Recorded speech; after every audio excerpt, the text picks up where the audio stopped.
doing out there in YouTube land? Let me get this camera straight.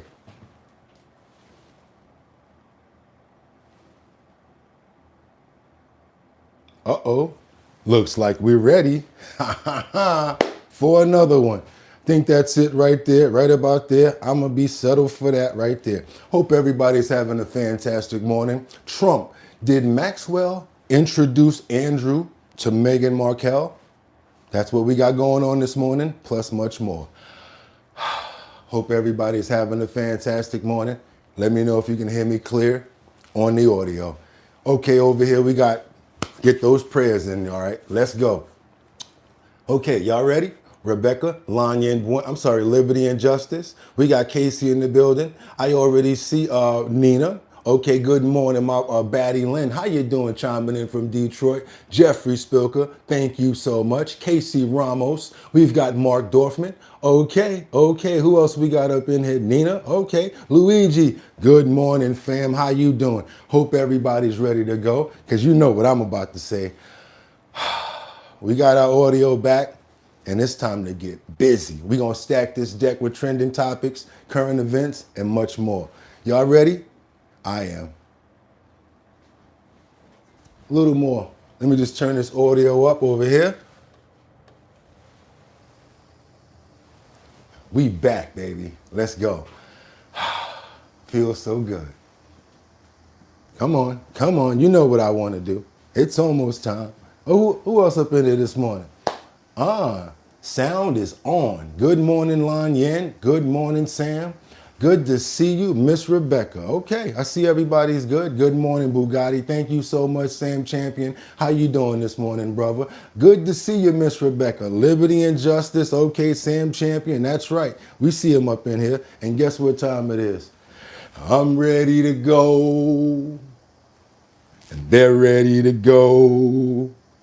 I said it's time to start the show. I hope you're ready, yo. Yo.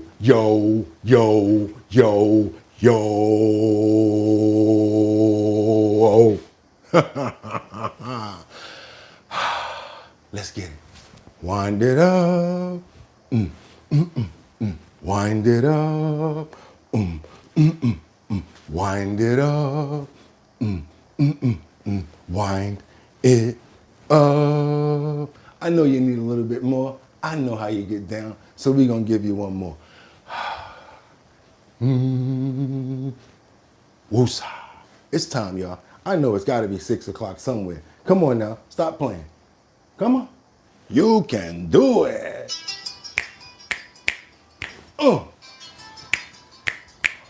Olay.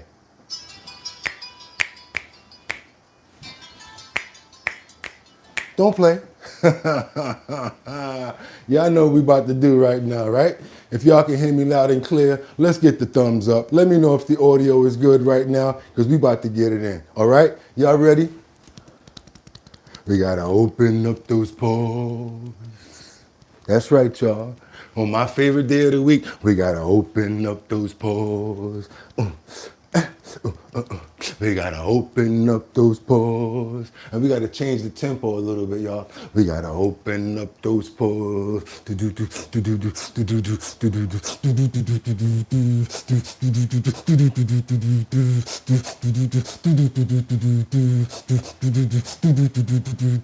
Dave, drop a load on him.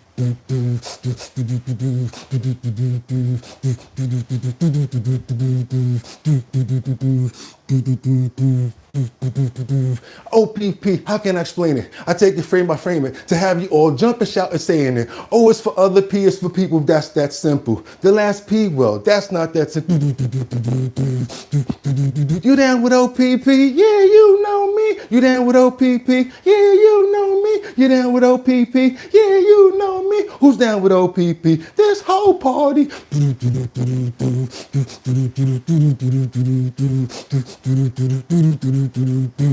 Oh, yeah, y'all. Y'all know what's up. Yeah, your boy's open right now. I can't even lie. I'm amped up. I'm happy. We got our audio back. And guess what? You know why I'm amped up, right? Cause if pump that beat. It's Monday, December 8th. That's right, y'all. It's 2025. I'm your host, Bugatti NYC, and this is our bottom line, where we be talking about this and that and that and this and this and that and that. Where we be talking about this and that and that. And this, and this, and that just got me lit.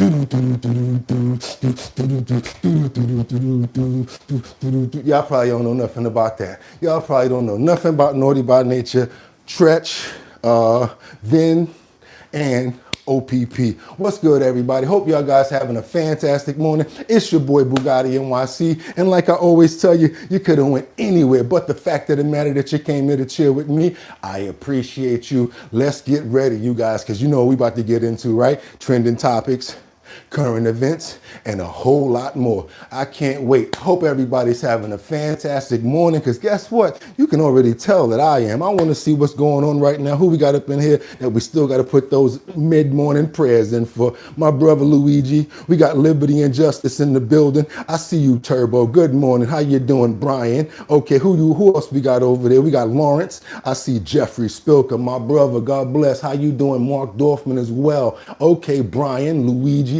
What's up, Luigi? How you doing? Liberty and Justice. You know how we do, right? I'm sorry, Lord. I apologize. You know how every time we get turned up on those 90s songs, just want to make sure everybody has a fantastic, safe, and healthy morning. Also, the rest of your day. I see Brian. I see Lawrence. Batty Lynn, have a good one. Also, I don't see you up in here, but we're going to definitely pray for Rebecca Lanya and Bueno to make sure that she's having a fantastic day. Kendra Walker, Sam Champion, VIP Auction Group, also Dot Focus, and so many more. Amen. Let's go, y'all. It's your boy Bugatti NYC, and guess what I'm about to say? I got 5 on it. I'm going to stack 5 videos at a time. All I need you guys to do is stay on point. Let me know what time it is where you're chiming in from. Also, what city and state or country. I love to go and do research on where you guys are from. It just makes it so dope when we get down to the dialogue. They're like, hey, somebody said it yesterday, even though we had bad audio. That's not too far from me. I love when that happens. That's why I asked that question. Also, you already know what I'm going to tell you guys to do. I'm going to let you try. I'm going to try to say, stay on topic, stay on point. Let me know what time it is where you're chiming in from. And like I said, not to do it again, but city, state, country. And you know what I'm about to tell you right now, right? Because I'm ready to get to work. We got a lot of catching up to do. You know what that means. Let's get into these titles. Let's go, y'all. Let's go. Trump. Did Ghislaine Maxwell introduce Andrew to Meghan Markel? That's the first one we got going on this morning. You guys let me know. Also, what do we have in the middle? A Bible untouched after a Tesla charging station makes a home go up in flames. Imagine the entire part of the building going up in flames. Everything but the Bible. You know what that means, right? That's the power right there. And that's the story that we're going to cover today as well. Let's keep on moving forward, you guys, because we also have, honestly, should have been one of our leading stories because of what's going on with the historic monumental amounts of monetary that's being found out over here. Last we're talking about no other than Minnesota. The governor, Tim Walz, his allies are panicking now amid a bombshell Minnesota fraud scandal. Yes, you guys, we're going to get into it. There's a lot to cover. It's time. It's our bottom line. Without any further ado, it's time for me to get to work. Let me go ahead and get this screen open, you guys. I hope you got your coffee, your tea, whatever you got ready to have your drinks. Because guess what I got to do? We got to open up the show now. I've got, how are we going to start this off this morning? We have, of course, information from President Trump. He's teasing a mass dividend check. I'm getting right to the money early this morning. He's talking about giving us $2,000. I'm not going to talk about the 5 that he said he had on it, but he's talking about giving us 2. I'll take the 2. Let's keep on moving forward, you guys. Let's see what we got coming to us with this $2,000 proposed that should be coming in off of tariffs. Let's go. Let's get into it. Next year is projected to be the largest tax refund season ever, and we're going to be giving back refunds out of the tariffs because we've taken in literally trillions of dollars, and we're going to be giving a nice dividend to the people. President Trump says to expect $2,000 refund checks next year using the revenue generated from tariffs. This as the Congressional Budget Office recently reduced its tariff revenue projections, while the Supreme Court will soon rule on the president's emergency powers authority that he used to impose them. For more, let's bring in U.S. Trade Representative Jamieson Greer. Ambassador, thank you very much for joining us. Appreciate your time this morning. Happy to be here. Good to see you. You too. So, Secretary Bessent said that basically if the Supreme Court case does not go the administration's way, they do have a backup plan. He said, quote, "We can recreate the exact tariff structure with sections 301, 232, and 122, meaning..." As you guys know, there's a Supreme Court case that's going on right now where the Supreme Court is telling Trump that the tariffs that he's putting out and implemented are not going to be able to work. But guess what? They have many more ways to do it, strategizing, and that's what Scott Bessent is talking about right here. Also, Trump has made a little bit of harps about doing that as well. Let's keep on moving forward, you guys. All right, let's go, because we got so much more to get into. That's it right there. Let's see if we get those $2,000 that we've been promised. And we got to get into the intro of the honors yesterday at the Kennedy Center, where President Trump, as well as the First Lady, did a little bit of speaking and had answered a few questions. Let's get right into that as well, you guys. Let's go. There, looking dapper as always. Kevin, you're a man of fashion. Let's give the fashion rundown of what we're seeing. Oh, I'm looking at a 10 out of 10 in both cases. You know, the president always wears a nice tux, but can you ever say enough about the grace, elegance, and beauty of the First Lady? You want to talk about history? We'll look back at this time and say, I just don't know that there's ever been a more regal First Lady. And of course, once again tonight, she looks fantastic. Done so well. You know, we've raised a tremendous amount of money tonight for the building itself and for charities overall, and we're really happy. It's been I mean, you see the way it's been received. It's been like it's never been before. And this building, this beautiful building, is going to be brought back to life. We've already started, and it'll be better than it was from day one. Do you think these honors represent storytelling of American legends? What do these honorees represent to you tonight here at the Kennedy Center? Well, we have great honorees. This is a group that really is unique. I think it's one of the, I mean, look, over the years I've been watching, and you've had some wonderful honorees, but I think this is really very much unparalleled. So we're going to see how it turns out. I think it's going to be a great evening. And First Lady Melania, can I ask you about your upcoming video? Can you tell us anything about that, your film? My film will be out on January 30th. So I'm looking forward to it, and I hope people will come and see it. It will be 20 days in my busy life before inauguration. We look forward to seeing that. And what does tonight mean to you? You have celebrated the arts and design as part of your journey. Tell us what tonight means to you here at the Kennedy Center. Well, it really means we're bringing back the Capitol, Washington, D.C. If you look back a year ago, it was a very unsafe place. Beautiful, but unsafe. But it wasn't properly kept. It was not in good condition. Now it's in very good condition. And as you know, crime has been brought down to a level that nobody's ever seen here before. So we're very proud of that. Thank you very much. And right before that, they had did a little bit of honoring going on. And I honestly have to say this myself. I don't know about anybody else, but I think this honor is long overdue, especially when it comes down to the work and the effort that this one man has put out through his entire career in his life. I'm talking about no other than Sly Stallone. I got to be honest with you. I don't know anybody else besides him and Arnold Schwarzenegger. Get to the chopper! Get to the chopper! I don't know anybody besides those two guys, and who else that works that hard. Oh, The Rock works hard too, but a lot of these guys came out of nowhere, really had to work really hard and bang to get to where they were. Sylvester Stallone came up with a movie years ago called Rocky, and ever since, look what's happened. It's got one of the #1 movies that's ever been created. I got to tell you guys, it's one of my favorites, all-time classics. What do you guys think about it? Let's get into it, you guys, because like I said, long overdue. I think this man should be getting tons more awards and a whole bunch of flowers while we still have him with us. A friend of mine, a wonderful person, a spectacular person, one of the true great movie stars. There aren't many. There used to be a lot. There aren't many now.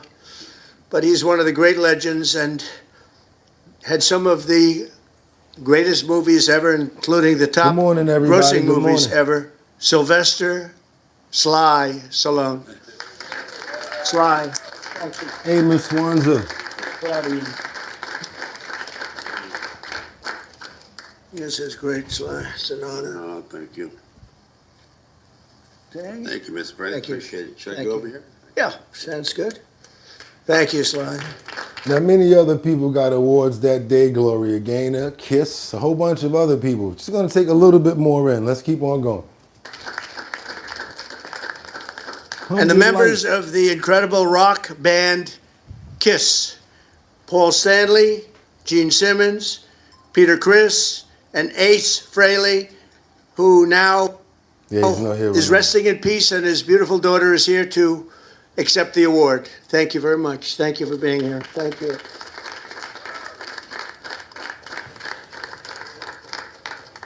Oh, I didn't know that. I thought they already had theirs like everybody in the back. I'm sorry. Yeah, I was a big Kiss fan. Didn't even know a song. With just the makeup, I was like, just the makeup. I was like, what the hell is this? Actually, I probably do know songs, but just don't know that I know them.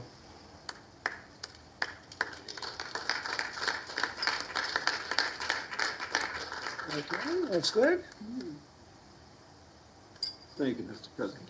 Yeah, and as you guys know, I don't know if Ace was there. I think, if I'm not sure, if he was there, if he played very happy to have you wear this. Okay. guitar, electric guitar. I'm sorry, bass. Yeah, he would have been so happy to get that. Started the whole group and put everything together. They said that he was the one that was the glue to Kiss. You know what I'm saying? I had to do a little bit of research on him, you guys. Okay, who we got over here? Jordan Dowdy. Thank you so much for the $5 super chat and good morning. We got to keep on going forward now because your uncle, Tom Holman, has something to say. You know, he's going to be talking about addressing the illegal immigrants. That's right. Also, other states in this interview that they're basically coming down to. We've already got it coming to New York, New Orleans, Tennessee. Many other states are actually asking for the National Guard. If you can't believe it or not, they're actually asking for the National Guard to go to their states. Let's see what Tom Holman has to say. Now is President Trump's border czar, Tom Holman. Thank you so much for being here this morning, sir. I do want to start with the new ICE raids in Minnesota. They are sparking widespread fear and uncertainty among people in the Somali community in the Twin Cities. Now, that Somali community in Minnesota is about 80,000 people. The vast majority are U.S. citizens or legal residents. So what is the reason for sending ICE there? Well, look, we also know there's a large illegal Somali community there. There's illegal alien community, large illegal alien community there. You know, if you're a U.S. citizen, you know, you have nothing to fear. We're looking for criminal aliens. And also, if you're a resident alien, you have like a felony conviction by statute, you could be set up for deportation. So we're looking for public safety threats, national security threats, and illegal aliens. Nothing's changed, Dana, from day one. I've talked to several state and local officials who've said that the number of Somali immigrants who are living in the U.S. illegally there is very, very small, and that this is about scaring people more than it is about arresting criminals. So what have you actually accomplished with this operation so far in Minnesota? My energy bill dropped from $150 to... Son of a bitch.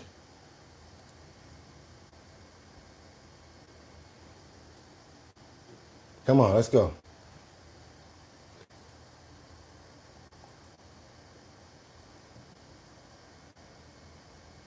No, come on. Fucking commercial messed us up. Sorry about that, y'all. See if I can get back to this. Now is President Trump's border czar, Tom there. Well, look, we also know there's a large illegal Somali community there. There's illegal alien community, large illegal alien community there. You know, if you're a U.S. citizen, you know, you have nothing to fear. We're looking for criminal aliens. And also, if you're a resident alien, you have like a felony conviction by statute, you could be set up for deportation. So we're looking for public safety threats, national security threats, and illegal aliens. Nothing's changed, Dana, from day one. I've talked to several state and local officials who've said that the number of Somali immigrants who are living in the U.S. illegally there is very, very small, and that this is about scaring people more than it is about arresting criminals. So what have you actually accomplished with this operation so far in Minnesota? Well, we're just starting, and I disagree with the fact that people, even we don't know how many illegal Somalis there are, because remember, in the last 4 years in Joe Biden, there's over 2 million gotaways, known gotaways, people caught on video, drone traffic or sensor traffic that crossed the border illegally and weren't apprehended, weren't vetted. And so, what President Trump's doing is fixing the last 4 years of the open border where millions of people are released in this country, many we don't know who they are. So we're going to do the same thing in the Twin Cities we've done across the nation. We're going to focus on those illegal alien public safety threats in these cities. And if they weren't a sanctuary city, many of these people would be apprehended in the safety and security of the county jail. But because they're a sanctuary city, we got to send more resources there to flood the zone, because it takes a whole team to find somebody in the community where it would take one agent to arrest one bad guy in the county jail. So this is exactly what President Trump promised American people we're going to do, and that's what we're doing. More Minnesota. We're going to keep it going now because we're going to get into the fraud and the billions of dollars that they're talking about has been lost. And Tim Walz, he's spearheading this situation. Let's talk about it. Let's get into it, you guys. And you know who's not a lumberjack is Tim Walz. Definitely not. No. He wears camo, but yeah, he wears camo. And I have a feeling he can't handle a chainsaw. I've even seen him handle a gun. In a lumberjack shirt, but he doesn't quite fit the bill. And it's gotten so bad with the roiling scandals going on in Minnesota that he is either turned a blind eye to, or for some reason has turned a blind eye to, that even some of his allies are saying that his political career is over. Former Minnesota State Senator and political analyst in Minnesota. This is, who is this? Amber Reichgott June, saying he is clearly vulnerable and, in my view, is riskier than any Democratic candidate that might run. A lot of stuff. Anonymous longtime ally of Walz's in Minnesota, a different person said, it's clearly a real vulnerability. Even suburban dads would bring it up to me over the summer. Which is interesting because this news of this fraud has been circling around Minnesota for a while, but it's really broken open, and we're seeing the scale of it. It's now the biggest fraud case in America. Over $1 billion. There's probably more to come, more things to come out of this as well. Was it incompetence? Was there some skimming of money off the top, and sort of putting a blind eye to it? We don't know. But the investigation is going to continue. The DOJ has promised to get to the bottom of this. But Griff, everyone's trying to wash their hands of all of this. They're going to throw the Democrats in Minnesota are throwing Tim Walz under the bus and saying that's on him. We don't know how far this goes. Well, yeah, they got to find somebody that's going to take the hit, and he definitely looked like that's going to be their sacrificial lamb right now. Do your boy a favor, double tap that screen. Let's get those likes up so we get more people over here to get the information out that we giving out this morning. Been up since 3 o'clock pooling the information. I wish I knew how I sound, but I know we got a new audio setup right here, so it's got to be sounding good because we don't have any complaints. I'm just going to keep winging it. Thank you, mods, for never telling me how I sound. I appreciate you. Okay, let's keep on going now because we got an interview with Ilhan Omar, who has she says any link between this alleged terrorism is a failure of the FBI. Let's go, you guys. We got to keep on moving forward because there's many parts of this story right here. Let's go. And we're joined now by Minnesota Democratic Congresswoman Ilhan Omar. Welcome to the program. Thank you, Margaret. We have a lot to get to with you, but I want to pick up on where the Treasury Secretary just left off. He alleged that people who were tied to you or your campaign were involved in this broad, brazen scheme to rip off the Minnesota state welfare system. Do you want to respond to that? Do you know what he is referring to? I really don't, and I don't think the secretary himself understands what he's referring to. We obviously had people who were able to donate to our campaign that were involved. We sent that money back a couple years ago. And actually, I was one of the first members of Congress to send a letter to the Secretary of Ag asking them to look into what I thought was a reprehensible fraud that was occurring within the program. Oh, so now she trying to say, I tried to tell y'all something was going on. Man, stop lying.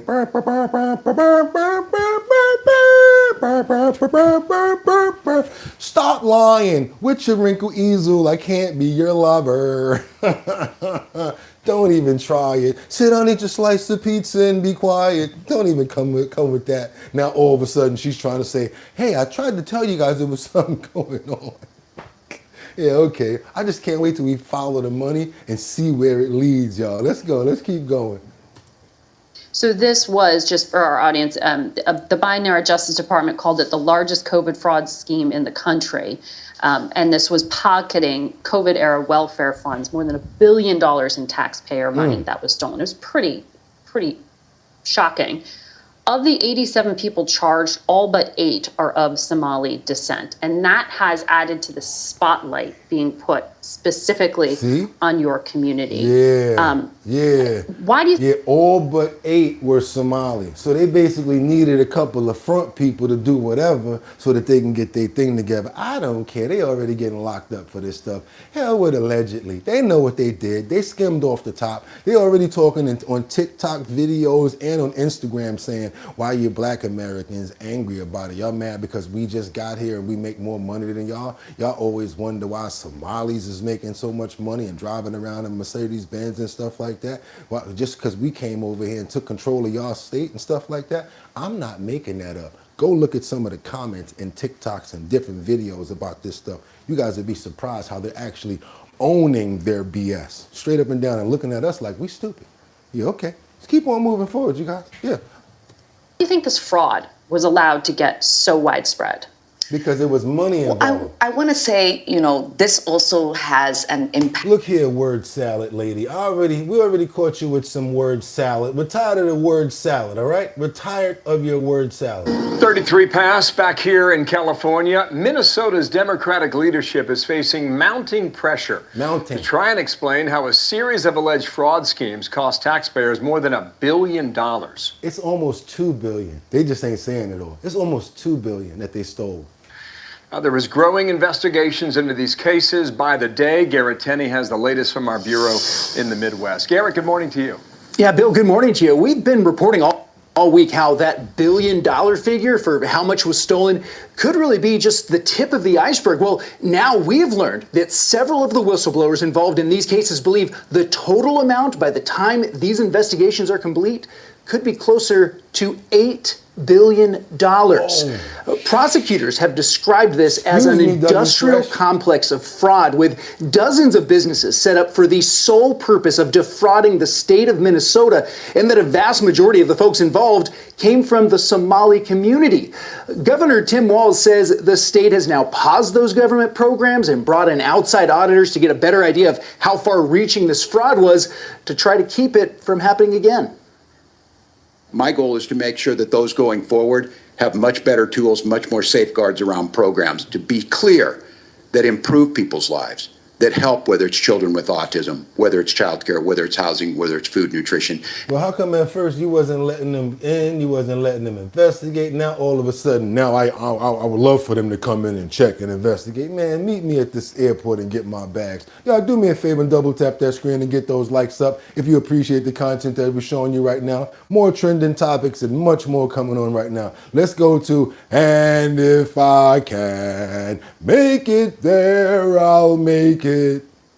Anywhere, it's up to you. New York, New York. Dun, dun, dun, dun, dun, dun, dun, dun, dun, dun. Come on, Luigi Mangione. You guys know what he did. He's the one that's been allegedly suspected for the powwowing of the U.S. healthcare CEO. Let's keep on moving forward, you guys, because we got some new revealing information at a new hearing of what they're trying to throw out and get kept inside of the case. I got to tell you, these lawyers for him, they're really working real hard. I mean, he's spending a lot of money, got tons of donations. Even when he was arrested, you guys saw it, had about $2,000 in cash in his pockets. Money's never been a problem. But what I'm trying to say is his lawyers, I've never seen lawyers fight this hard. Let's keep on moving forward. He's got a team like P. Diddy, like Johnny Cochran type of lawyers over here. Tonight, for the first time, we're seeing the chilling moments after Luigi Mangione allegedly shot and killed United Healthcare CEO Brian Thompson outside a New York City hotel. You can see the shooter walk toward the victim, appearing to briefly glance down as he lay dying on the sidewalk before turning to cross the street. So that's the part that I want to stop at, because a lot of people are turning a blind eye to the part where the person lost his life and he's laying there on the ground, and it's like, you know, so what? Because of where he worked is what a lot of people are saying. So what? Because of what insurance does. So what? Because of, you know, how they feel about the situation overall. What about, only thing I'm asking about is what about the humanity?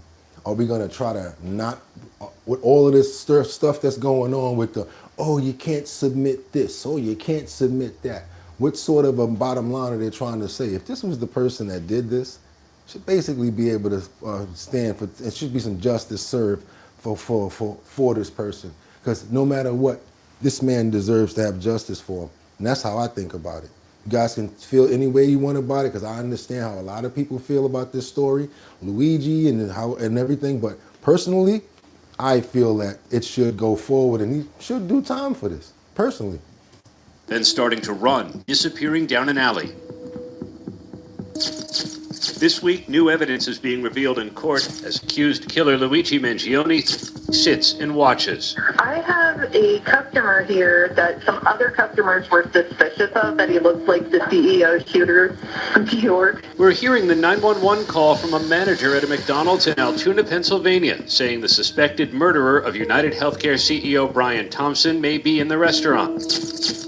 At the time, photos of a person of interest had been plastered everywhere. Several customers in the McDonald's flagging Mangione. So he just did that. He was walking around smiling and everything like that. What if 20 or 30 people were just like him? Would it be okay then? As the suspect from his distinctive eyebrows. Is this individual still there? Yes, he's still in the back of our lobby by the bathroom. Like 6 customers walked up to me and I was like, okay guys, I was like, I can't really do anything. But he's wearing a black sweater jacket with a medical mask and a tan khaki colored like beanie. The only thing you can see is his eyebrows. Mangione has pleaded not guilty to murder charges. It's all part of a days-long hearing, defense attorneys and prosecutors sparring over the most critical evidence, what should be in and what should be thrown out. The fight giving the public a window into new details of the case. We're not even at the trial yet, and people cannot get enough of Luigi Mangione and this case. This entire story had appeared like something out of a movie. Mangione, a good-looking Ivy League graduate accused of the assassination-style shooting of Thompson. This act of terrorism and the violence that stems from it. So yeah, like I said, they're trying to throw certain things out of this case as far as like not have it admissible when it comes down to the way that they searched and seized property from his backpack. But the reason I'm saying what I'm saying is this. First of all, common sense, number one. Number two, that phone call was made by someone inside of McDonald's. That's not like the police just rode by and was driving and saw him walking and said, hey, that could be him. No, they called him. They called the police on private property, which is at McDonald's. They did an investigation, had to do thorough investigation, went inside his bag and found the weapon as well as the manifesto. To me, clear-cut case. Let's get on over to Massachusetts, where, believe it or not, we have a new Harvard poll that polls and puts Trump at a declining decimal of 29% approval rating amongst the young voters. So maybe older voters and certain voters are, still feeling the same way about President Trump, but it seems as if now probably not the sentiment's the same when it comes down to younger voters. Let's keep on moving forward. New poll of young voters that shows just 29% approve of the job President Trump is doing. But Democrats in the latest Harvard Youth poll out this week are not faring too well either. 27% of Gen Z voters say they approve of congressional Democrats. And joining me now, Florida Congressman Maxwell Frost and Massachusetts Congresswoman Ayanna Pressley. Both Democrats are hosting the Mad Soul Music and Arts Festival today in Orlando, which brings together music and political advocacy. So welcome to you both. I am going to get to the Mad Soul Fest in a moment. But Congressman Frost, I just have to tell you real quick, my anchor producer here in the studio She was in your class at University of Central Florida. You were the class president. She's fangirling you. Just so you know. Just saying. But anyway, the question I will put out to you first is, from both parties, it stems from the affordability issue, what's going on, these low numbers pretty much. How do you interpret what's going on? Yes, I got you. I think you're wonderful. I want to see that.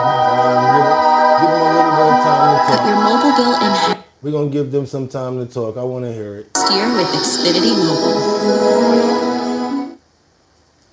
Well, I actually think back to the campaign cycle last year when I was traveling around the country for Kamala Harris, because what I would do is I would go and do a college Democrats rally, which was always great. But the issues you heard about in that room were always just a little different than the issues I heard about when I'd just walk around the campus and talk with random young people. And when I'd ask them, what do you care about? They would say the fact that I can't afford a place to live. They would say the fact that I don't know where my next meal is going to come from.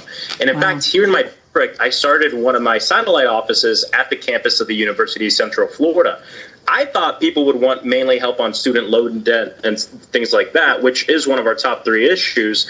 But actually the top 2 were housing insecurity and people who are hungry on the college campus. So, a lot of times people feel like young people have a different set of issues. They actually don't. They're going through the same things everyone else is, just through a different lens, and in many ways more vulnerable and susceptible to be taken advantage of. Got you. Okay. So probably because they don't have jobs and stuff like that. They're in school and they're probably nervous about certain things. That totally makes sense. Younger people probably worry a little bit more, actually. Keep on moving forward to Marjorie Taylor Greene, who details an ongoing threats. This is pretty serious right here, you guys. Let's get into it. Double tap that screen to get those likes up. We're getting these trending topics and new stories out to you immediately. Let's go. Tells Republicans take a hard look in the mirror, throwing the blame back on the Trump administration. She adds Congresswoman Marjorie Taylor Greene is speaking out about what led to her sudden decision to resign from Congress come this January. Atlanta News First, Alani Latang is live for us tonight in Midtown. And Alani, what is the Republicans saying tonight? So on X, Marjorie Taylor Greene, representative, is telling us that she's reported 773 death threats. These are threats that are coming to her office via phone call or email, not including the countless online threats her and her family have received. And last month, Greene had blamed this escalation on her current feud with President Donald Trump. No, that's not cool. I gotta just tell you guys, especially if family members, people that don't have anything to do with it. Already you're threatening somebody. It's like over politics. Are you serious? Just because their view is different than yours? That's another reason why I made this platform, so that everybody can have their own view and get your own views out, so that we can debate and hopefully come up with solutions before it escalates to something like this. This is the reason why people, stop trying to just be so gung-ho party. And then even if you're gung-ho party, it shouldn't have to ever come to physical and something that's going to hurt people. It's getting a little too much, you guys. It's really getting out of hand now. The fires, the pow-powings with the officials and the people in the administrations and government. It's just a little too much now. So, and I don't care about what side that you're on, whether you're Republican, independent, or Democrat. You nor your family should be, threatened with your life, Let's keep on going. And especially when, come on now. No, I just don't agree with it. He called me a traitor, and that is so extremely wrong. And those are the types of words used that can radicalize people against me and put my life in danger. And then Greene says after what Trump had said, new threats from people from her own party started to come in. She says assassination threats had been sent directly on her son. Greene says even things like opening her mail has been potentially deadly, and showed a video of what appears to be law enforcement with gloves opening an envelope in June 2024. Addressed to her, she says has a syringe inside. Representative Greene then tells Republicans to take a hard look in the mirror, throwing the blame back on the Trump administration. She adds a congressional Republican majority who takes orders from the White House and relinquishes all control to the executive branch is not serving the will of its voters. Now she ends with tweeting out that she says that death threats and political violence is out of control. control, and the political industrial complex is what's to blame for the division of the country. She ended by saying the American people are the only ones who can come together to save the country. It's still not clear who will take Green's seat after her resignation in less than a month from now. But for now, reporting live in Midtown, I'm Alani Latang, Atlanta News First. Tonight. Definitely probably another reason why she's resigning, because she's probably started to get those threats in the beginning as soon as they had the conflicts. And again, it's not cool, especially the family members. They ain't got nothing to do with it. What's going on with y'all? Stop it. Stop doing stuff like that. Don't do that. Double tap that screen. Let's get those likes up to get more people over here for us. Let's go ahead. It's Monday morning, my favorite day of the week, you guys. We got to get on over to Cuba. Oh, what I wanted to say was this also. I think that it would be cool for President Trump to step out and say something about this situation. As far as like, yeah, we may not have saw eye to eye, but I don't think that people should do anything or have any threats against this person because of, whatever our political differences are. That would be a real good move right there. That's just personal for me. Cuba, elements within Cuba are contacting the United States over President Maduro. Guess what? He's about to be out of there. He's not going to be hanging around too long. Stolen President Maduro, you're about to be out of office very soon. Who do we got right there? That is Jordan Doug, $5 super chat. Thank you. Good morning, Jordan Doug, for the $5 super chat. Let's get on over here to see why Cuba is trying to contact the United States of America. The U.S. pressure campaign on Venezuela reportedly driving elements within Cuba to reach out to the White House as it looks towards a post-Maduro future. GOP Senator Rick Scott sits on the Foreign Relations and Armed Services Committee, and he joins us now. Senator, it's so great to have you on, especially on such an important topic that you've been following for so long. So let's talk about, what does it mean if the Cubans are reaching out? It sounds pretty bad for Maduro that he's getting increasingly isolated. And two, why not? Reportedly, there were calls between Maduro and Trump, and Maduro was asking for just full immunity, so we won't have to go before like international tribunals for all the horrible stuff he's done to political prisoners and all his involvement in the drugs, etc. Why not just give him all that immunity and just get him out? And there's no war, and it's just a more peaceful way of handling his leaving the country. Well, first off, I really believe we're going to have, before Christmas, we're going to see Maduro out. Okay. And let's remember, he's an indicted drug trafficker. He lost the election. He's not the president of Venezuela. He's the head of drug cartels. Okay. And so I'm very appreciative of what this president's doing to get rid of the drugs and getting rid of these people that sell drugs and try to kill our kids and our grandchildren.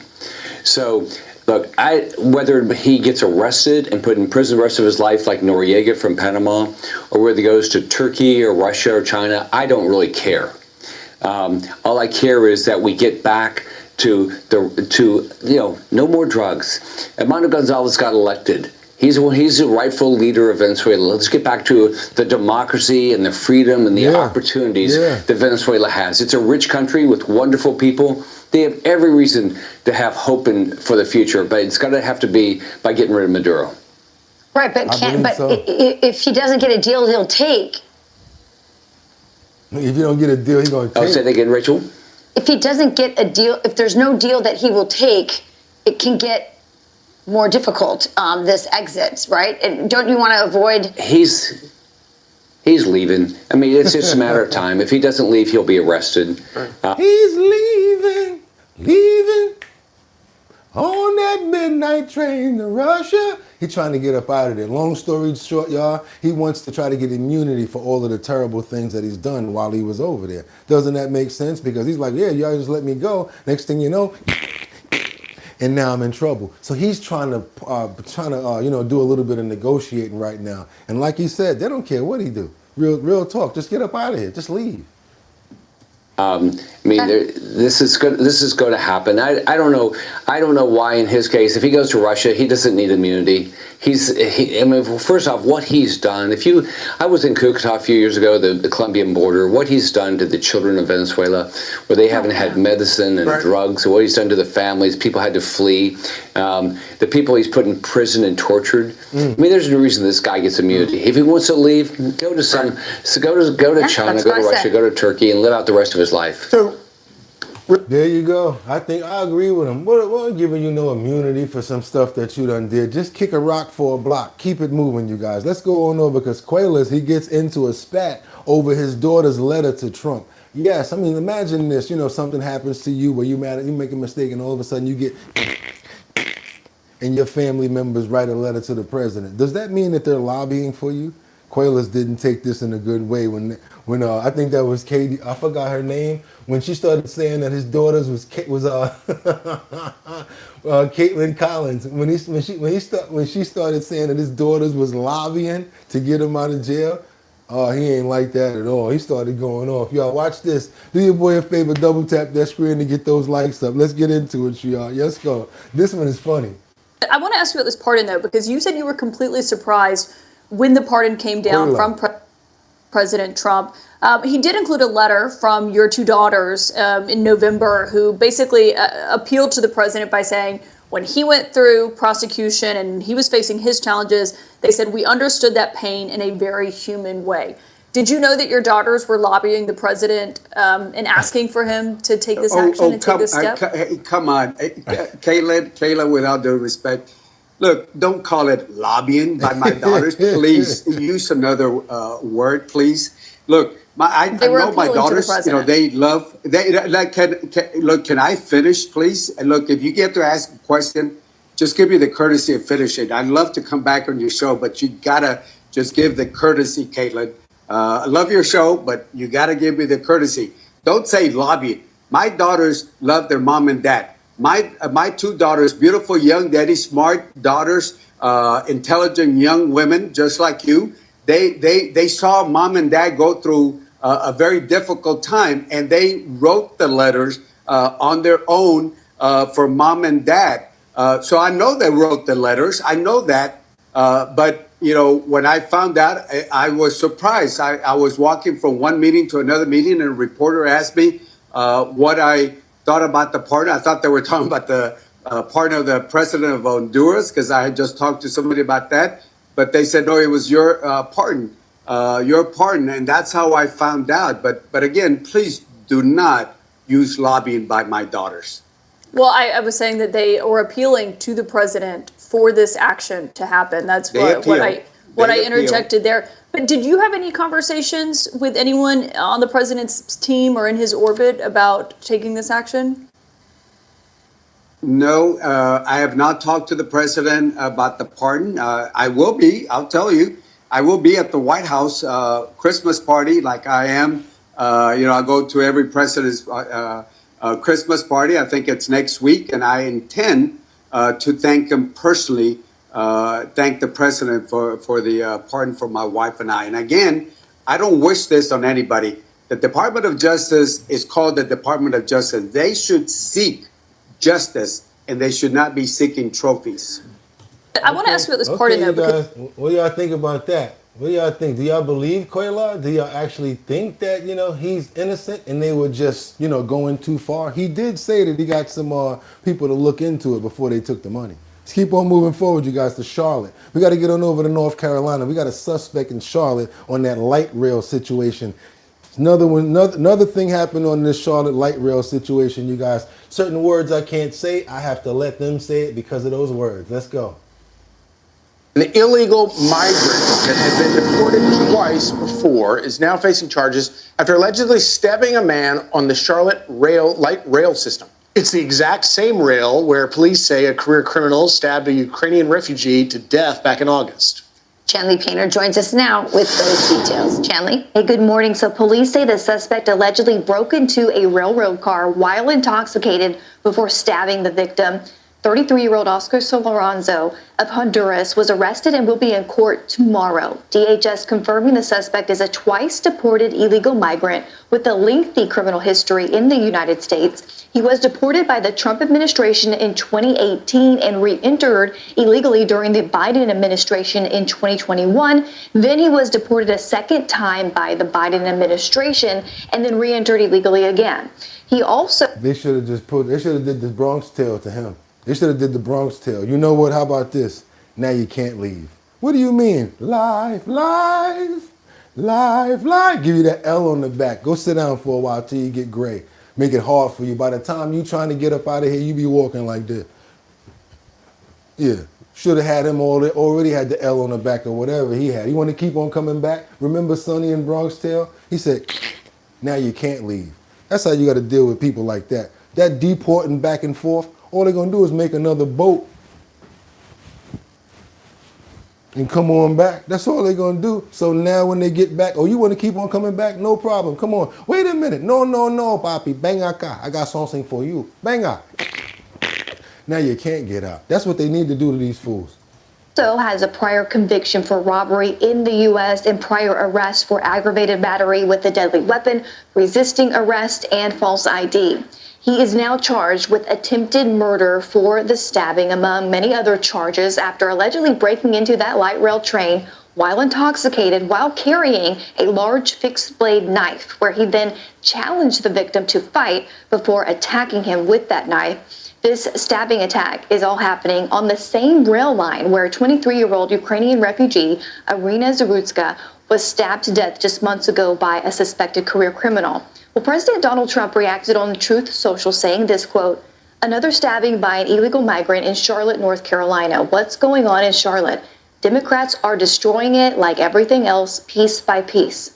Officials say the stabbing victim remains in the hospital and is being treated for very serious injuries, guys. And you know, like we said, we're going to keep you up on what's going on, current event, trending topics. We're going to be back in Charlotte to see what's going on with that story. Do your boy a favor, double tap that screen. Let's get those likes up. If you haven't already subscribed to the channel, what are you waiting for? We do this every single morning. Also, hit that notification bell down there so that you know we're on. We got to get on over to doom, doom, doom, doo, doo, doom, doom. Do-do-doom-doom. Get him! Doom-doom-doom-do-do-doom-doom. Ice, baby. That's right, y'all. Officials detained dozens of illegal truckers and basically in Alabama. 12 had no licenses. Illegal truckers in Alabama. 12 had no licenses. Let's go, you guys. What y'all think about that? Let's go. And I think this is a good arrest right here, if you think about it. 82 truck drivers have been detained in Alabama on ICE hold since late October. It is part of a new state crackdown on commercial drivers. Governor Kay Ivey says 12 of those detained did not have a license of any kind. Our Shelby Myers in the studio now. And Shelby, you spoke with the Alabama Trucking Association about this. Yeah, I did, Camera. The president and CEO says this crackdown will hopefully weed out what he calls bad actors in the trucking industry. Multiple fatal truck crashes led the U.S. Department of Transportation to promise a crackdown on issuing commercial driver's licenses, or CDLs. One of those deadly crashes happened in Thomasville over the summer. A Ukrainian-born truck driver ran a red light. He crashed into several cars, killing 2 people. He was in the U.S. on a visa and had a valid license, but he does not speak English. English proficiency is required for a CDL. Alabama joining in on the crackdown. Governor Kay Ivey announcing a partnership between ALEA and ICE. They're targeting major interstate corridors where truck traffic is heavy. Governor Ivey says troopers referred 242 people to ICE during 2 operations over the past 2 months. Got to do something about it. Of those, 82 drivers were detained based on their immigration status, and 12 of those did not even have a driver's license of any kind. When I talk to truck drivers and professional drivers and small business owners, they're frustrated because they're in a tough economy. On one side, they get attacked by lawyers and frivolous lawsuits, and on another, unfair competition for people who break the rules and don't operate fairly and unsafely. Perfect way to get illegal people to work for much lower than what a truck driver is supposed to earn, as well as the sad part about it, when you think about it, they have to have their CDL. They have to be up to code. They have to have all that stuff together. But guess what? When you have to pay somebody on that level, you get people that want to try to go around it. Oh, you can drive a truck? Here, go ahead. Give you the keys, and you don't even ask you if you got a license. And now you got to worry about those people being on our roads. Double tap that screen and get those likes up, you guys. Stuff like this definitely needs to get more attention, and I'm glad that they're finally cracking down on it. Let's keep on moving forward, because now we got this. I don't know if this is Noah. I don't know if this is like somebody trying to tell this guy something was about to happen. Long story this short, it got to be at least about 100 or 200 elk in this person's backyard. check this out. I don't know. I don't know what's going on, but I've been looking out my window like maybe the elk used to live here. We need to get them their property back. Check this out. I mean, that's a whole swarm of elk right there. Elk invasion in Colorado. Families' backyards been swarmed. They're like, yo, we need this space back right here, y'all. After you come out to go to work, you like, what the? And they just there like this, grazing. Look at all these elk in somebody's backyard, yo.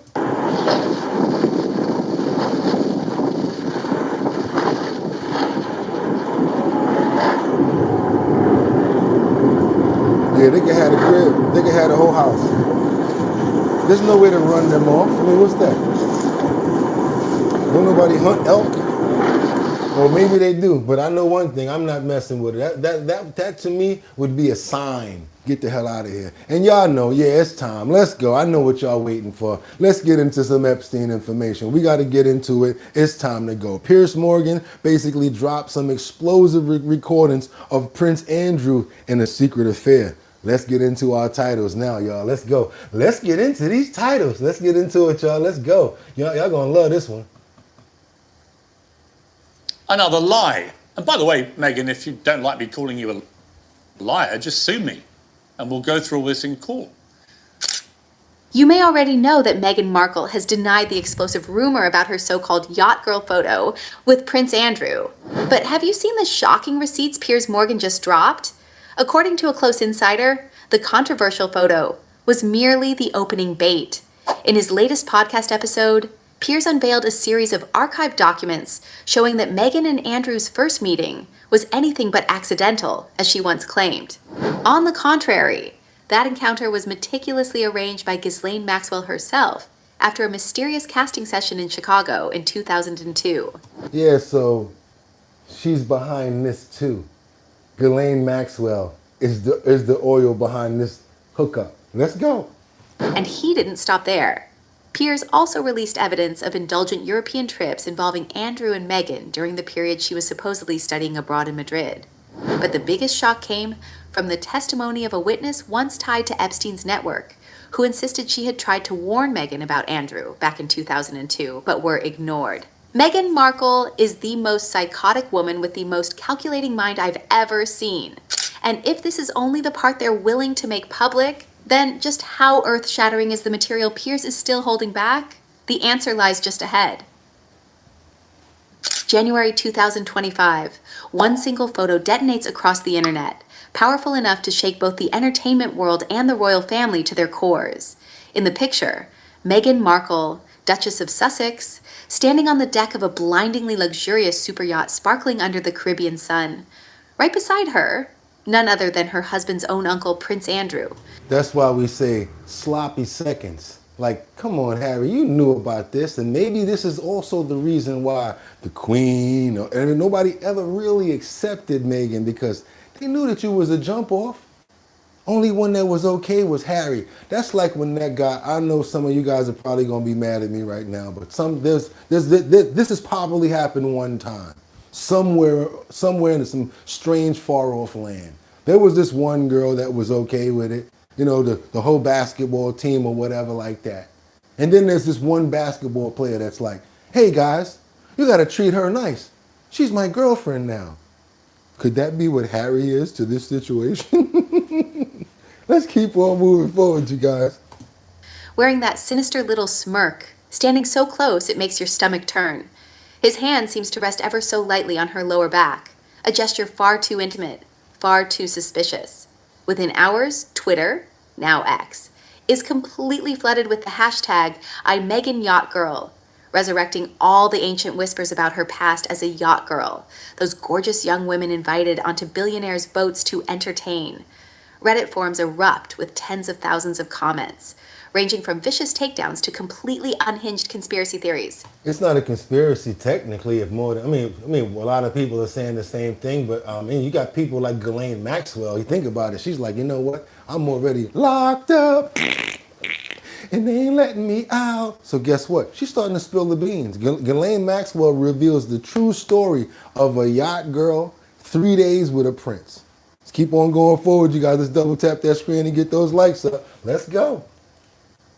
But definitely not good. I would never have introduced them. It would never have occurred to me to introduce. Also, what's her name? Fergie. I'm sorry, Fergie is basically saying all they really did when they was around each other was, and I don't mean fight, that other sound that they make. She said all those two ever did when they was around each other was, and that's what she said, not me. She's talking about Meghan and Andrew. Probably another reason why they broke up. Fergie, Andrew's ex-wife, has comments on this as well. Introduce them, I couldn't imagine them being very good. Two chalk and cheeses would never, I mean, for real, there's nothing there to connect them. Well, so there's that. I think he did do that. Just still staying on your relationship with... To help them, but then I think he may have tried to use that to insert himself in some way. That would not have surprised me at all. There are stories that stay buried for a reason. Stories wrapped in shadows, whispered behind closed doors, and locked away because the people involved never wanted the world to hear them. But sometimes someone who has nothing left to lose starts talking. Behind prison walls, away from the cameras and the world she once moved through like a queen, Ghislaine Maxwell has allegedly spoken about pieces of Andrew's past that were never meant to... Look at that picture. Andrew has no gray hair. That's Ghislaine Maxwell right there. That's Prince Andrew when he was still a prince. Black hair. Looks much younger, right? Ghislaine Maxwell, Prince Andrew. Surface. She has nothing to protect now. Not her reputation, not her circle, not the powerful men she once stood beside. And tucked inside these whispered pieces is a story involving Prince Andrew and a young woman the world would later come to know as Meghan Markle. What she hints at is simple. They met long before Harry, and the real story started on a yacht. At first it sounds unbelievable, too wild, too strange, too dangerous to be true. But the moment you begin tracing the timeline, checking the details, and lining up the whispers, the puzzle pieces begin to fit like a lock clicking open. And somewhere inside that hidden memory of 2002, there is one secret that changes everything. A secret about Meghan's life before the world met her, a secret tied to Prince Andrew, and a secret connected to something that would happen months later, a sudden shocking medical crisis and a hysterectomy. If that sounds like too much for one story, stay with me, because by the time we reach the end, you'll... So now, if she had a hysterectomy, how she possibly had kids? That's the conspiracy. If she had a hysterectomy, how did she possibly have little Albert and the other little one? How did she possibly have those kids? Huh? I want to know. Let's keep on. London, United Kingdom, throwback to Prince Andrew, who says Prince Harry is acting hastily in marrying Meghan Markle, leading to allegation of punch in the nose. That's right. Andrew tried to go to his nephew and say, look, boy, that girl you're about to marry, she's a doorknob. Everybody gets a boom and got punched in the nose. Yeah, that's what they saying happened. We going on a throwback now because sometimes you got to go back to get the information to make sure that we making sense. Let's go get it, y'all. Let's do what we got to do. Let's get this timestamp. What we got right here? Okay, this is 4 months ago. Let's go. Joining us now is News Corp columnist Angela Mollard. Angela, great to see you. Nice to see you, Gabriella. Prince Harry has denied allegations that he gave his uncle Prince Andrew a bloody nose during an argument. This has been revealed in this new book about the Duke of York. Now, why would he punch his uncle in the nose? Entitled The Rise and Fall of the House of York. And there are claims that there was this altercation between Prince Harry and Prince Andrew. They got in a physical altercation back in 2013 over something that Andrew said behind Harry's back. What do you make of this story?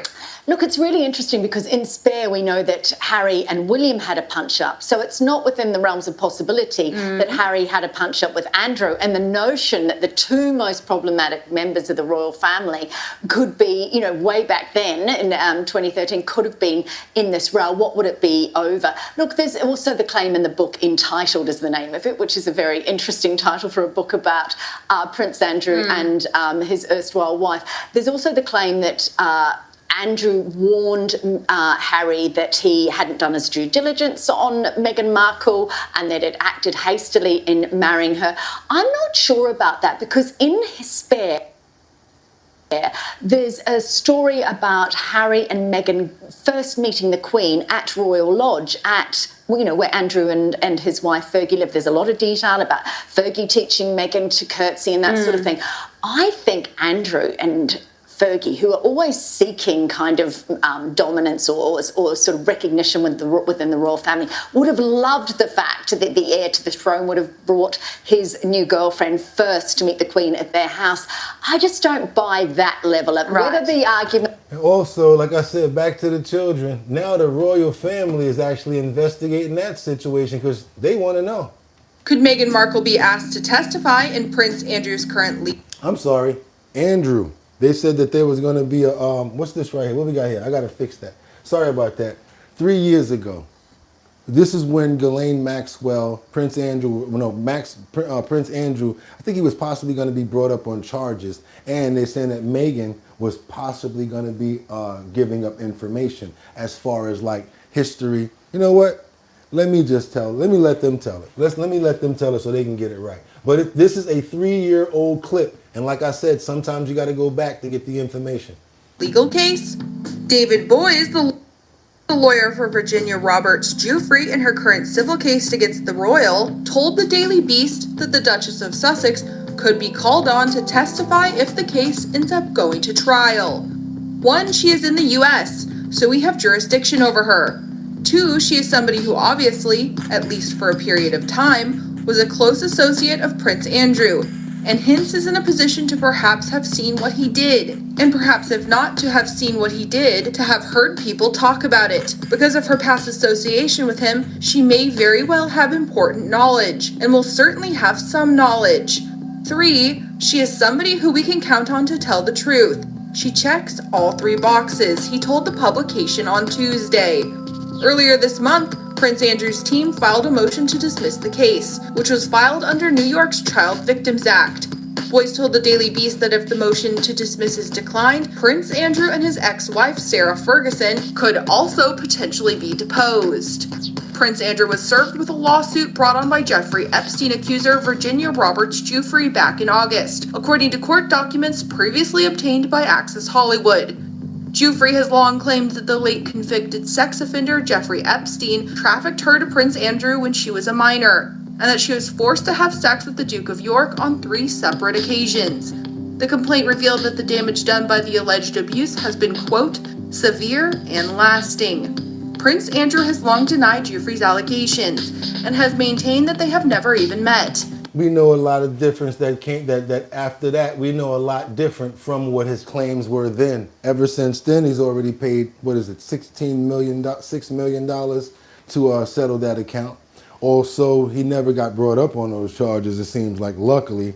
And also, as you guys can see now, they're still digging into everybody. So I know some people don't want to talk about it in certain topics, and some people are like, we don't want to talk about the Meghan Markle, this, whatever, but it's part of the game. It's part of the Jeffrey Epstein onion. It's part of the layers that we're peeling off.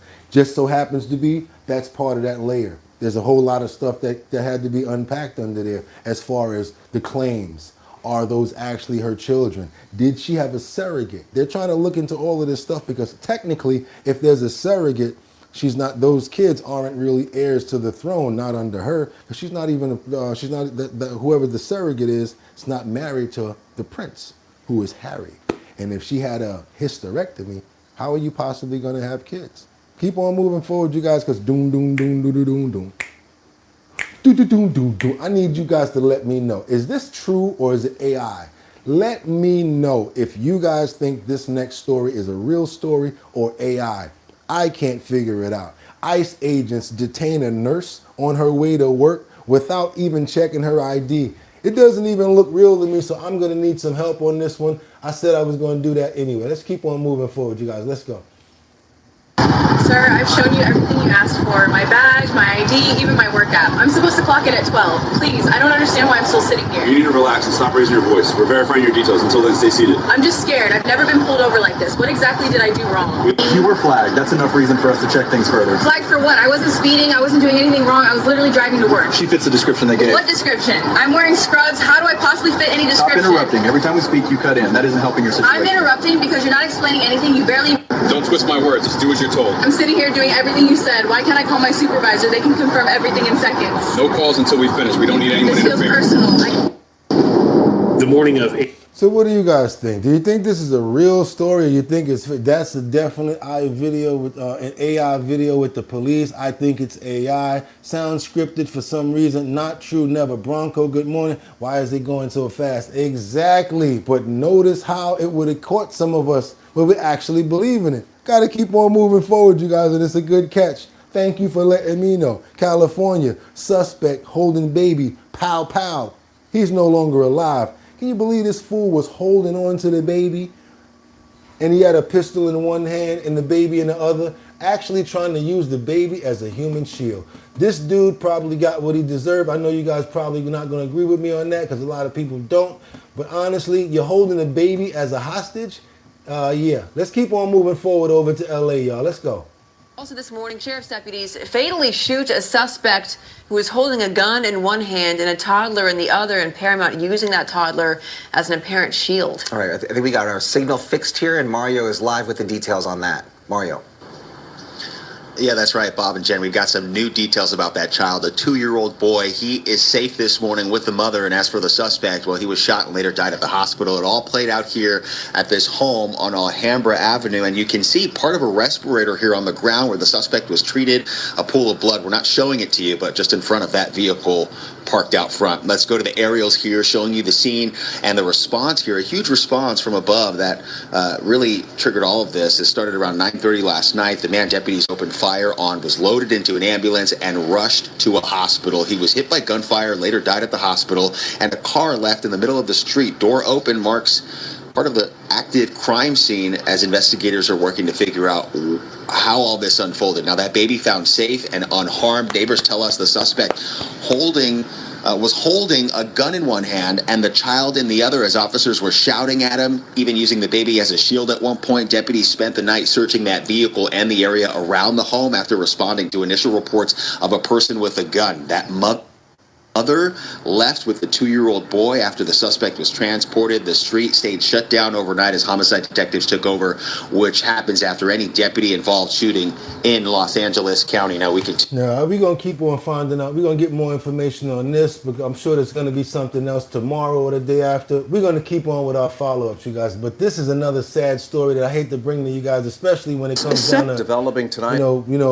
I mean, like, people need to have a little bit more resolve. And I thought about this ever since I was a young kid. I saw this one situation happen one time where this kid got beat up. He went and got his big brother. And then when he went and got his big brother, his big brother lost his life. That kind of always told me that things can go one or two ways. You can actually call your big brother and get some help. Or you could be calling that person into danger, imminent danger, if you think about it. Do me a favor and double tap that screen right now to get those likes up, to get more people over here. Hope you guys are appreciating the show we got going on over here. Because the reason I'm telling you guys this is because I've experienced this in life. A lot of times sometimes you can try to walk away, it's better. And if nothing detrimental or nothing really bad happened, I would recommend doing that. Because a lot of times you might call somebody to help and they get hurt.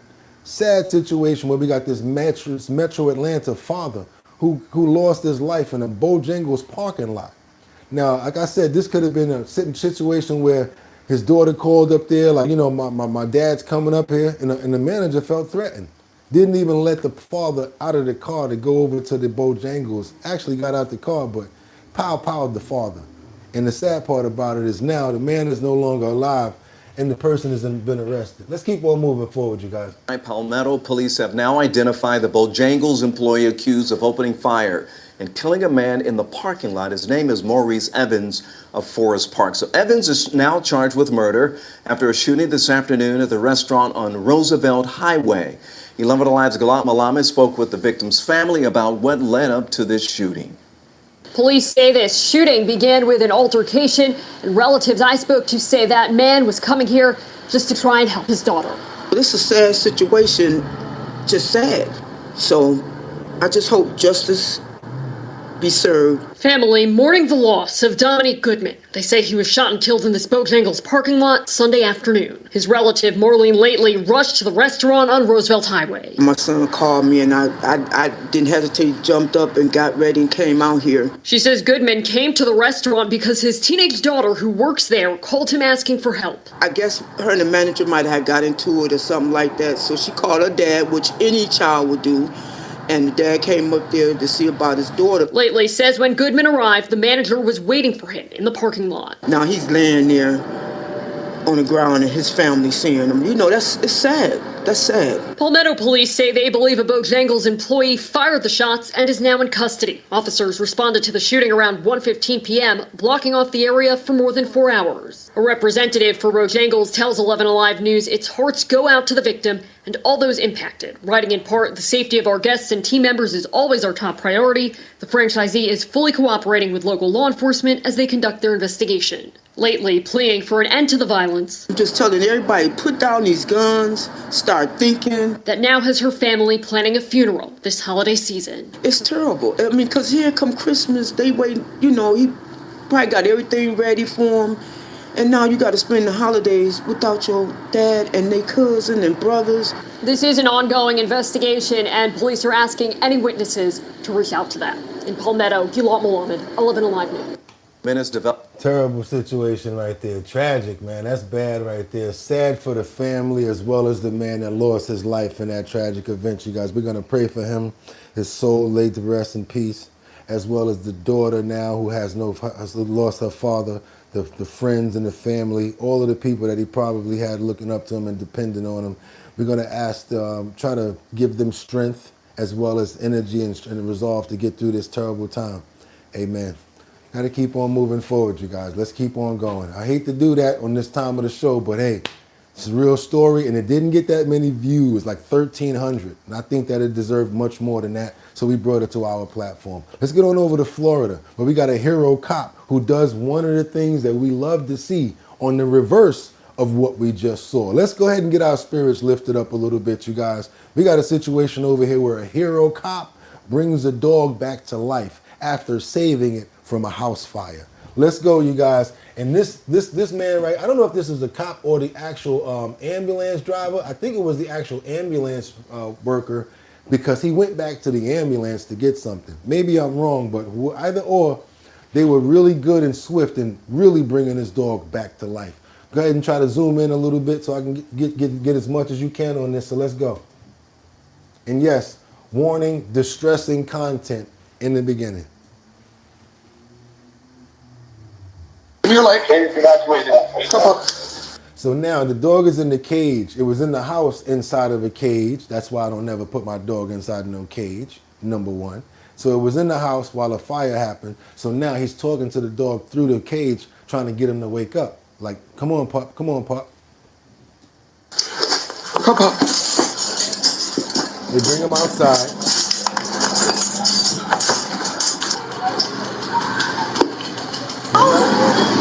He's not responding.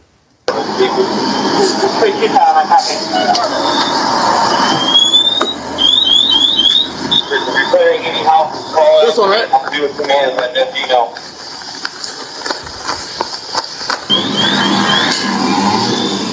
They have the respirator, and I love the fact that he has the one that a dog can use. This is a hero right here, man. This is a true hero right here. There we go.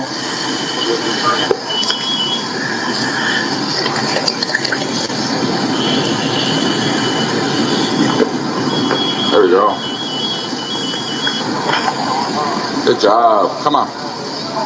Good job. Good job. Hey,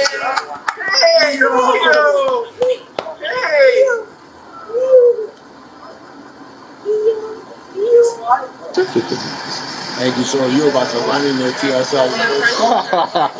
What? Man. So you were about to go in. Man, dogs are family, man. They love unconditionally. You're like, there you go, y'all. Yeah, baby. That's what we like to see right there. We like stuff like that, don't we, y'all? Y'all saw that?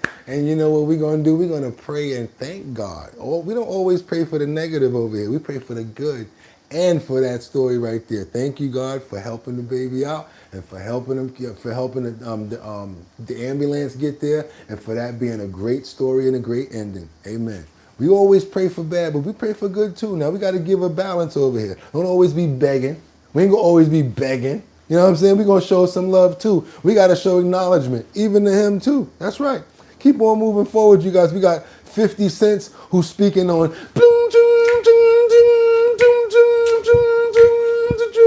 Now, what y'all want to do? Want to be ballers, shot callers, brawlers, who be dipping in the bins with the spoilers? On the low from the Jakes and the Taurus, I'm trying to get my hands on some grants like Horace. Yeah, living the raw deal. 3-course meal, spaghetti, fettuccine, and veal. Let's go, y'all, let's go. 50 Cent's going in on this situation right here. He's not playing, and the crazy thing about this right here is once this guy gets his tentacles into you, it's not a good thing. Now we got a couple of clips and information from 50 Cent as he speaks on this incriminating video and secret sources from Diddy Netflix documentary. We had some content on this yesterday. Today we have much more. Let's keep on going, you guys. Let's go. Time as new lawsuits dropped against him, Combs has publicly objected that he says the videos were, quote, stolen. I don't want to have a life to be able to live. You know, it's really going to be hard for me to take more hits than I take it, God forbid, get in front of a jury and have a chance. And so I'm having this emergency call because something has to give. I've listened. I've been a superb client, as you said. I jumped on the plane. I'm coming to New York, but I'm just running around waiting for a shoe to drop. These new videos contribute to a critical portrait of Diddy in the documentary, which we can report tonight has now jumped to #1 for Netflix shows in the U.S. since debuting. Recipe for a fun night. You show a vegan spam. Okay, good one, YouTube. Sizzle, pork, and They really trying to get their deal going.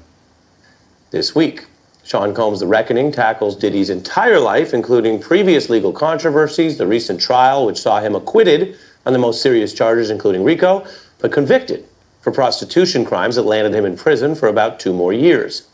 Diddy's team is also rebutting this project as a, quote, shameful hit piece. They note the obtained footage was not authorized for release. Netflix says they legally obtained the videos. In addition tonight, another dynamic here is that I try not to use too much of Ari's information. One reason is because he's really one-sided. I call him a double O dick rider. And plus, he tried to steal my line. You could have went anywhere, but the fact of the matter that you came here to chill with me, I appreciate you. He thought I wasn't going to keep on moving and keep on doing what I was doing. Tried to jack my line. Notice he don't say it no more, right? Because if I catch you, it's different. Yeah. Same way I caught Anderson Cooper. Don't play with me like that, y'all. I'm a different type of reporter. Now let's keep on moving forward. You're gonna try to steal my line like I ain't gonna blow. Yeah, I'm probably over here doing it on live, but I still own it and I made it. Don't play with me. Let's keep on moving forward to the Bronx, where over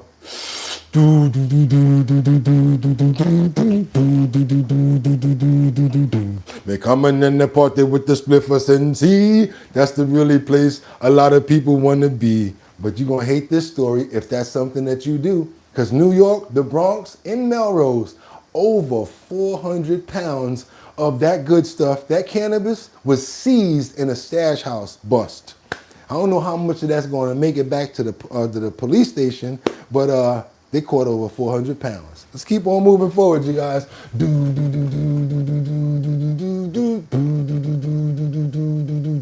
The cannabis. Let's go. We start this evening with that massive drug bust out of a warehouse in Morris Park. Good to be with you here on News 12 The Bronx. I'm Nadia Galindo. News 12's Estefania Salinas tells us how authorities found it and what kind of illegal drugs were inside.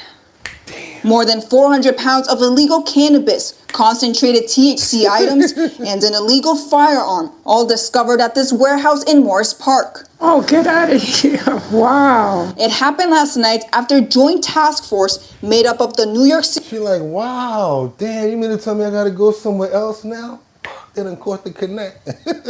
City Sheriff's Office and local law enforcement raided a two-story warehouse at 635 Morris Park Avenue. Officials say it was being used as a stash house, with police uncovering $600,000 worth of illegal drugs. When I was coming home from work, I saw the whole street blocked off with a lot of police and cars out here. It took me an hour and a half just to get home because the street was off limits. Investigators say they made the discovery after complaints from the community led to a search warrant. Still, this came as a shock to many. I don't know anything about it being cannabis. I don't know anything about it. Y'all see me on camera, y'all? I don't want no problems when I go up the block. Y'all, yeah, we seen you on camera telling everything. No, she's smart. She's a real native New Yorker. If you've been around for a while, this gonna be on the news? Okay, no problem. I don't know nothing. No, I don't know nothing. Never see nothing over here. I'm very surprised there's something like that hopping over here. You serious? Where, right there? Oh my God, crazy. Oh, okay, thank you for telling me. Okay, goodbye. That would have been all I would have been doing. She ain't stupid. She's been around for a while. You know you be going there for that little $5. Come on now, Mom. You know you be going there to get your little, stop playing. Distributor at all, and I walk in the morning over here and I haven't seen anything. 2 people were arrested, but as of now, they have not been identified. Authorities say this is one example of how agencies are working together to dismantle illegal drug distribution networks here in our city. In Morris Park, Estefania Salinas, News 12, The Bronx. Somebody would have been smoking for a whole week right there, boy. That's a lot of ganja right there. Somebody would have been like, I got 5 on it, got it good in the lock and key. I got 5 on it, messing with that and the weed. I got 5 on it, it's got me stuck, cannot go back. I got 5 on it. Homie, let's go half on the sag. Man bust through emergency exit at a courthouse, causing thousands of dollars in damage. This is El Fulio right here. This fool was supposed to be going to court for some tickets. He heard that he might be getting for the tickets, and he wound up breaking out of a door. Problem is, the door he broke got him more charges than the ticket he was going to get. You talk about Thuntadunt, Thunthadunt. Official, he should get the seal of approval. There should be a seal of approval, just like the FDA, when it comes down to Thuntadunt, y'all, because this fool right here, this is crazy. Watch this Thuntadunt. A man breaks through an emergency exit at the courthouse, causing thousands in damage. Now, there's another warrant out for his arrest. This is a photo of Steve Henry taken in October 2022. KETV Newswatch 7's Maddie Augustine sat down with investigators and has the security footage showing Henry's escape. He should have just stayed for the tickets, y'all. Yeah, Quinicia, Bill, this is the door the Douglas County Sheriff's Office says Stephen Henry busted through on Wednesday morning. You can see it is now boarded up and has this thick chain locking it from the outside. The Sheriff's Office tells me Henry was originally here just for a few misdemeanor traffic charges. Now he's facing a felony and there are 3 warrants against him. Escape is a felony, just so you guys know. If you escape, it's an automatic felony. I'm going to tell you a perfect example. One day there was this guy who got caught when he bought something, right? I don't know. But for some reason, I was around, so I had to go through the system, right? Okay, cool. We go through, we got the little cuffs behind our back or whatever like that. Just going to see the judge for arraignment. Okay. Next thing you know, this guy holds ass. He tried to cut it. As he tries to cut it, somebody just comes out of nowhere.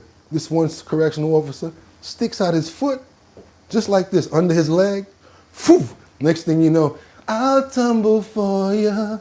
I'll tumble for you. He's all on the ground, falling and everything like that, right? He had made it outside the gate. got another charge for trying to attempted escape. What they add, like 2 more years to him. Then I heard about another guy, he tried to escape. When he escaped, like again, this charge right here, I think he got like 7 years on top of the charge. Because escape is an automatic 7 years in New York, just so you know that. This security camera footage from the Douglas County Courthouse capturing the moment investigators say 33-year-old Stephen Henry rushes to the emergency exit, attempting to leave. The doors are locked, so he tries slamming against them. Now he's breaking the glass every time he do that. You see the shattering. You can see the glass shatter in the top left corner of the door, but that doesn't stop him. He tries to get a running start before slamming his shoulder into the doors again. Still, they don't budge. After multiple attempts, finally, on the 7th try, Henry slams into the doors and wedges himself between the now busted left door and the still locked right door. Then he takes off. He caused a lot of damage to the door. An estimated $15,000 in damage, to be specific. He was there because he had some warrants that he wanted to clear up, and then upon learning that he was going to have to get booked into jail that day, he fled the courtroom. How was that able to transpire? There's a deputy in the courtroom. At the time, the deputy was processing another person who came in off the street that day that had to be booked in, and so it just happened to be a small amount of time where there wasn't a deputy available. Typically, when that happens, the sheriff's office says the judge will wait for the deputy to return before moving on to anyone in the courtroom with a warrant. But they say in this case, Henry was alerted to his outstanding warrants and took off before the deputy could return. You're like, fuck that, I'm out of here. I got a warrant. Oh, shit, man, listen, fuck that. He tried to get up out of there, broke the gate, $15,000 worth of damage. They got video of this fool leaving and everything. Man, listen. The sheriff's office says this photo shows Henry walking away from the courthouse after busting through the emergency exit, which is now boarded up.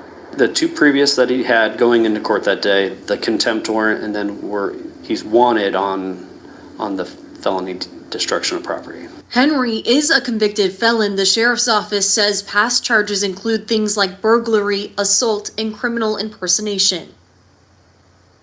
You asked out, bro. DCSO tells me earlier this afternoon, Henry actually posted a Facebook Live video.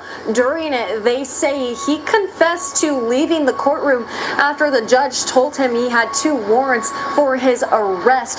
But he says that he didn't start running until after he left the courtroom. The sheriff's office says they do have investigators out looking. He's going to jail. He'll be going to Yale. I don't mean it in a funny way, but he's going to Yale.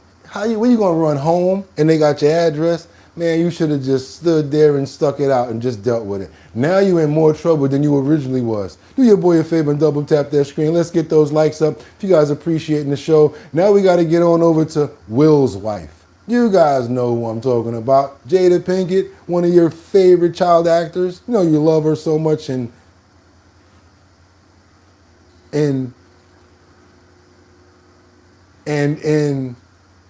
okay, not so much. She had about 2 or 3 good movies, I have to tell you, be honest with you.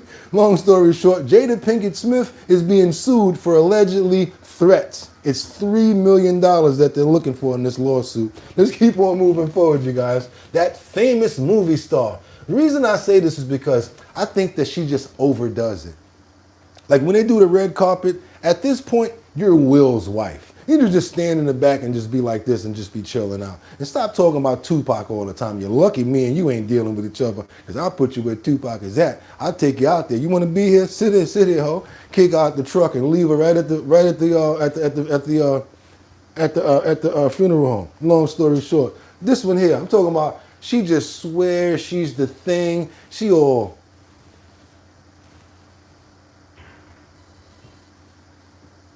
Like, ain't nobody want no picture of you. Where's Will at? Like, come on, stop it.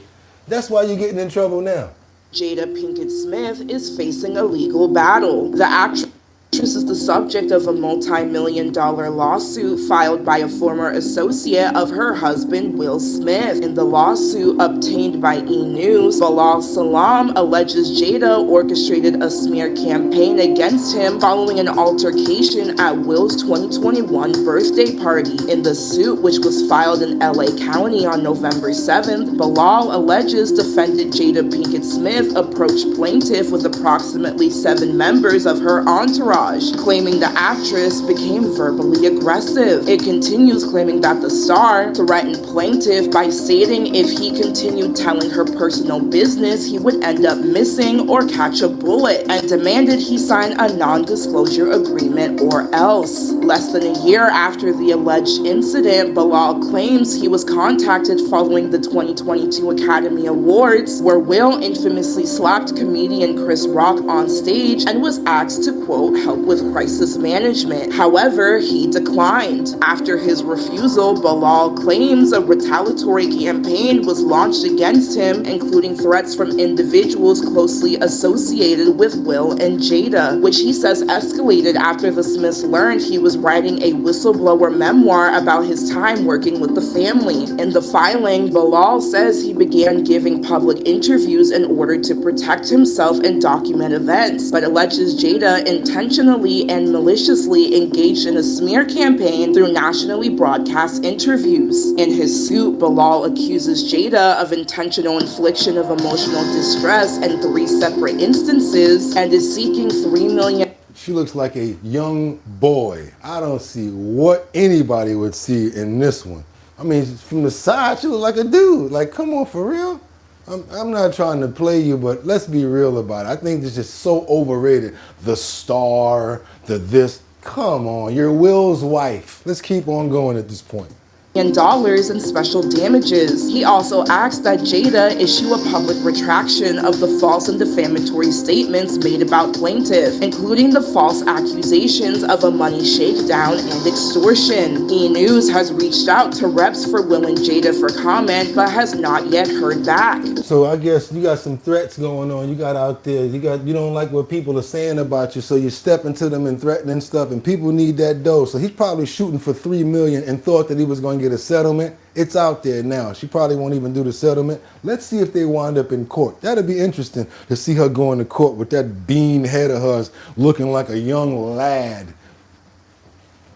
Like a young boy. You know what, dude? God give people that deserve it what they're supposed to get now. And they say it in the Bible. They take your hair away from you. That's what they say about the women. Look it up in the Bible. They take your hair. Because you be looking like a young male lad out here. No matter how good your body is, be out here looking like Susan B. Anthony without a wig on. Let's keep on moving forward right now, y'all. We got to get on over to since we're making noise, I want to know what you guys think about petty. I'm talking about petty, petty, petty. I love being petty sometimes, and I'm not angry with people that's petty. So you know what? This is going to be our petty section. We got this situation right here that this guy says, look, since we making noise, let me join in, man. He finds a very instrumental way of using a massager to make noise. His upstairs neighbor, they've been making noise, I guess, ever since they moved in. He's fed up with it. So guess what he does? You guys are going to see this right here. And I'm talking about petty, petty, petty. Now, don't get me wrong now. Petty is cool sometimes, especially when you know how to use it to your advantage. I'm gonna go around the whole damn house and do it to the ceiling every goddamn way.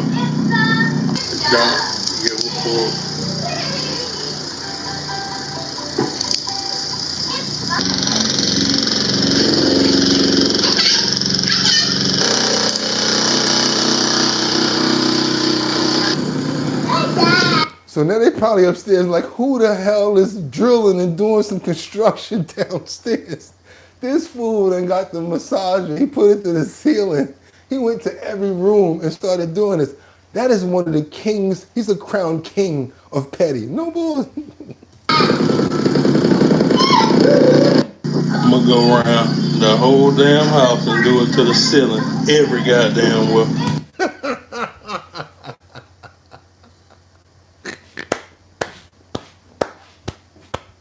Now that's an instrumental way of using, I'm talking about, that is a way of using petty in a good way right there. Now let's get on over to some of our furry friends that we love so much. We have this one lady that owns a rescue. She rescues cats.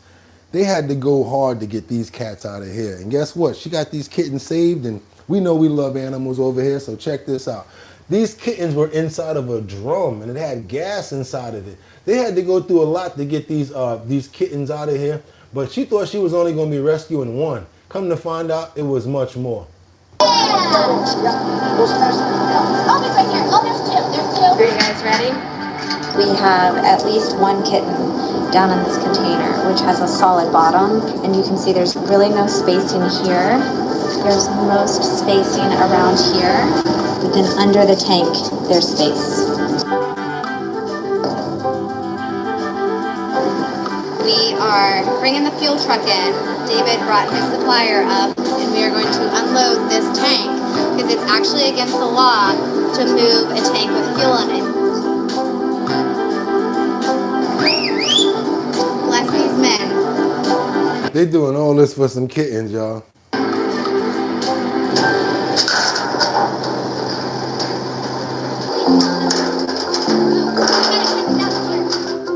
Oh, you got one! While we were getting the gas out, I looked down the way, and the trap I had set had a kitten in it, so I had to run and grab that, throw it in the car, get it in a carrier. Beautiful!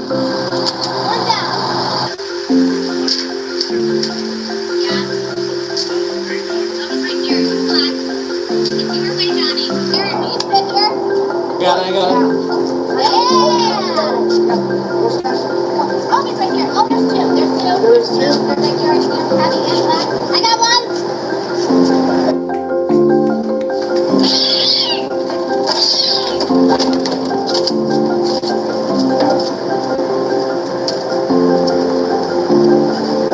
Got two. Yeah, I'm gonna do this in the car. No more coming out. I'm shaking. There were two cats in that container. I got both of them. She took them home and bathed them all. So scared. But you're okay. Yeah, but you're safe now. You guys, I want to cry. Hi, Mama. You got the mother. You got the mother. I just want to cry. I mean, obviously we always want to get Mom, but in getting Mom, I found that there's two more kittens, so that makes 5.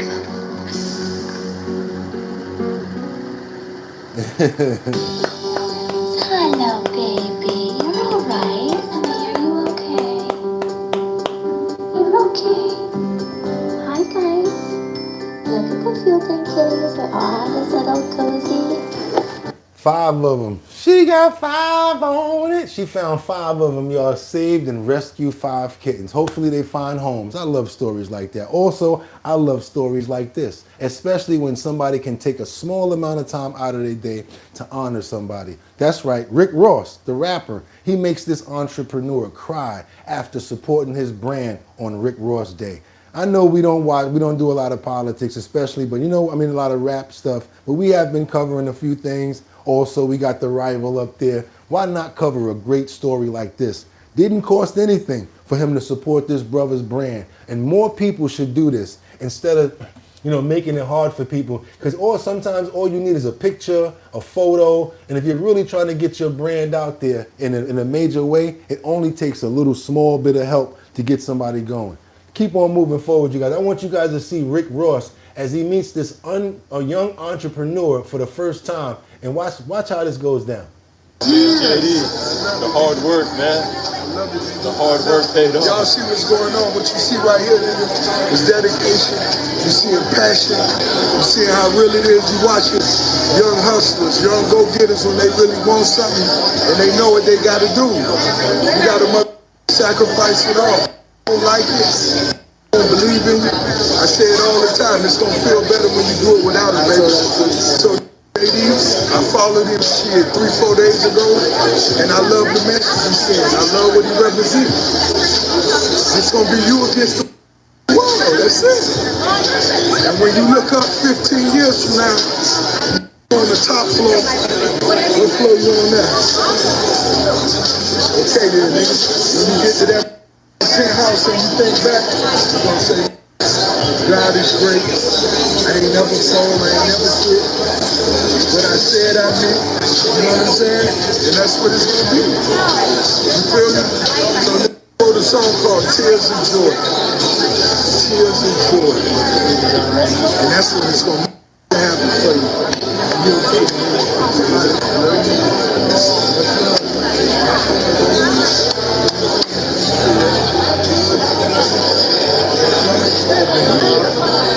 It's dedication right there. You see those tears coming from that man's face right there? He's worked hard. He's been pushing his brand, trying to get out there.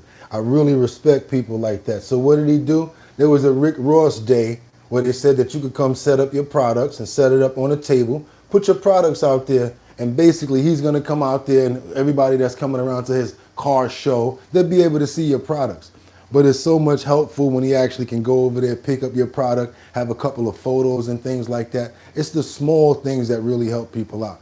You know how much I would love for somebody to say, hey, Big Drip, or Our Bottom Line. It doesn't take nothing, but a lot of people, they're really tight with stuff. They don't want to help each other out. Don't worry about it, guys, because guess what? The best ones got there the hard way. And when you do it the hard way, they can't take it away from you because you've been banging that nail from foundation all the way up. That's how we do it. We have problems sometimes. We push through it and we do what we got to do, and we stay on our mission and stay on our goal. Y'all see how we got our audio right? You know what I'm saying? We ain't playing no more. After this, much more content. We're going to be doing a spotlight every other day now because I got work to do. That's right, 6 a.m.